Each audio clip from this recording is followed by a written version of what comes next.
දවසක් මේ Alto K10 එක අපි කලින් වීඩියෝ එකක් පෙන්නුවා මේකේ ගෑස්කට් එක සම්බන්ධව ගෑස්කට් ගියපු එකක්.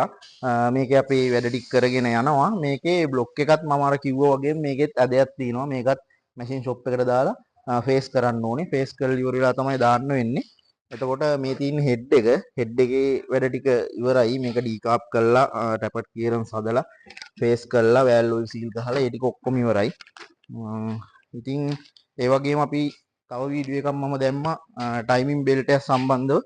ටයිමින් බෙල්ට් එකක් අල්ලලා ගිහිල්ලා ටෝ කරන් ආපු එකක් සම්බන්ධව. ඒක තමයි මේ තියෙන්නේ. ඒකෙත් වැඩ ටික ඉවරයි.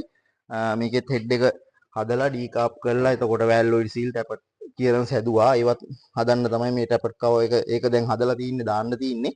දාලා ස්ටාර්ට් එකක් ගන්න තමයි මේකේ තින්නේ. මේකේ අපි මේ තර්මස්ටට් හවුසින් එතකොට ස්ටීල් පයිප් ටික වෝටර් ඉන්ලෙට් ඒ ටික ඔක්කොම රීප්ලේස් කරා මේකේ.